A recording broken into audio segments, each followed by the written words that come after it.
Guys, for today's video, nakita ko kasi itong Reddit post na sabi ko, may point naman din talaga.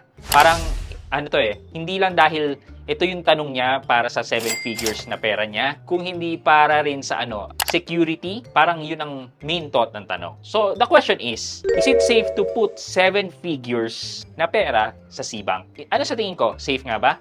Well, pag-usapan natin yan. Sit back and let's discuss. Coming right up.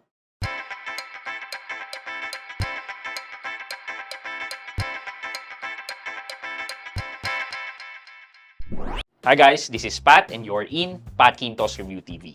So if you're new to my channel, I do reviews about personal finance na meron akong experience or meron akong knowledge na ginawa ko na yan ng videos and playlists na makikita nyo dito sa taas. At kung bago ka dito sa channel ko, you may want to consider subscribing to my channel.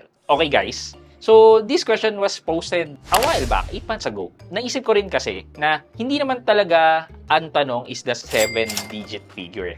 The question is talaga, is it safe to put in money kay C-Bank na lagpas ng insured amount which is the 500,000?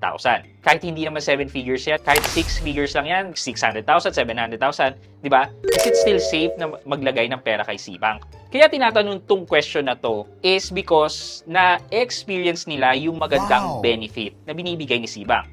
Diba? Yung daily crediting of interest, the 4.5% interest per annum, and syempre yung additional transfer. Well, first and foremost guys, sino ba ito si C-Bank? Mag-recap na lang tayo sa mga bago dyan. Si C-Bank ay isang rural bank. Rural bank, ang ibig sabihin ng rural bank ay bank sa mga places outside the city. Like Metro Manila, may iba't ibang city. Pero pag lumabas ka na ng Metro Manila, like Laguna, Batangas, yan, iba't iba na. Yung mga banks na wala sa city, ang tawag dyan ay mga rural banks. So, kadalasan yung mga rural banks, hindi ganun kalalaki ang capital, asset, etc. Yung mga rural bank, usually, nandun lang yan sa place na yon. Kunyari, dati, ito si C-Bank, ang tawag sa kanya ay Banco Laguna. So, meaning, Laguna lang ang sinuserve niya. But, nung nag-transition siya ng transactions niya, inilagay niya sa online, inopen niya yung possibility na kumuha ng mga customer o depositor sa iba't ibang lugar. Kahit nasaan kayo sa Pilipinas ngayon, pwede kayo mag-open ng C-Bank account. And since mag-open din kayo, and masegue ko lang naman sa mga wala pang C-Bank account dyan, you may want to use my referral code PATQUINTO para magkaroon kayo ng 50 pesos if you deposit 1,000 pesos sa inyong C-Bank account and let it stay for 3 days. After 3 days yan, makakatanggap na kayo ng reward na 50 pesos.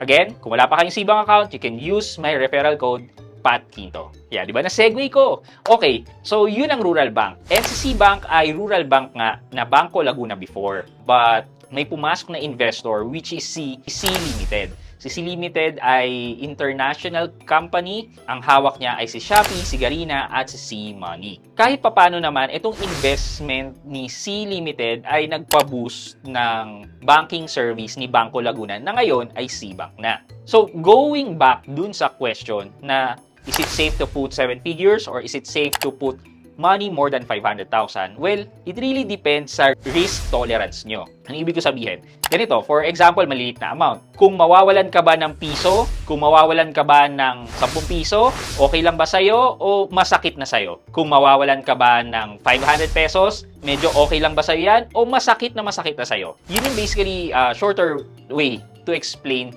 risk tolerance. So, kung kaya ko lang naman mawalan ng 10 pesos, sige, mag-i-invest ako dyan. Ganyan. Tipong ganon. Okay, now na na-identify niyo na yung risk tolerance niyo, the next thing to do is gather information. Okay, ang ginawa ko is chinek ko yung current assets and liabilities ni C-Bank. Coming from Bangko Sentral, for the assets of C-Bank, ang chinek ko as of June 2024, ito, pang-apat siya sa lahat sa matataas na asset. Ito nakalagay dito, 26,143.17. But this is in million. So basically, 26,143 million ang total assets ni C-Bank. Medyo malaki naman pala yung pera ni C-Bank. Kamusta naman yung obligation ni C-Bank? Okay, si C-Bank ay may total deposit liabilities na amounting to 23,015,000,011. Basically, itong amount na to, 23 billion, ito yung amount na dineposit ng mga customer kay C-Bank. So, ganun karami ang nagtiwala ng pera nila kay C-Bank. And kung roughly deduct natin yung asset minus liability, somehow, around 3 billion silang kita or excess. Pero hindi naman natin masasabi na itong 3 billion na to kaagad ay kita. Meron pang other expenses na ibabawas dyan.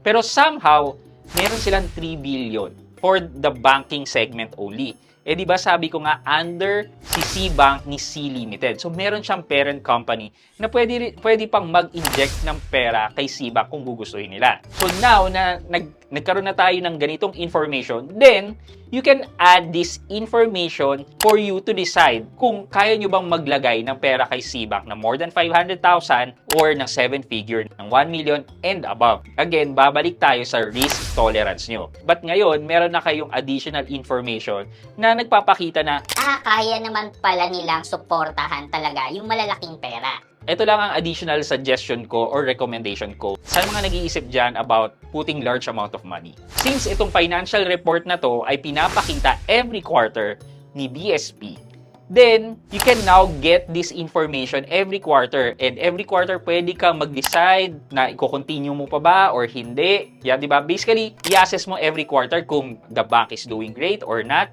And then, mapapalagay ka na lang na, panatag naman pala ako dito sa banko na to na si C-Bank. Ayan, ganun siya. For your due diligence, yun yung nire-recommend ko na every quarter, i-check nyo tong report na to coming from Bangko Sentral ng Pilipinas para maging aware kayo sa financial status ng bank. Kung makita nyo na medyo bumababa na yung assets nila, lumalaki na yung liabilities nila, o baka naman pwede na tayo magbawas ng pera from our deposit with them. Diba? Okay, for our question of the day, paano nyo nare-resist yung mga temptation na dumadating sa inyo, yung tipong gastos na malaki, para hindi kayo ma-out of track sa pagsisave nyo ng pera? Let me know sa comment section sa baba at may chance kayo manalo ng 1,000 pesos sa ating weekly GCash giveaway. Yun lamang po for today's video, but before we end this video, mag-shoutout po muna tayo at shoutout kay at itsgen5826. Sabi niya, shoutout po sir, watching from Kuwait, pero pure Cebuana.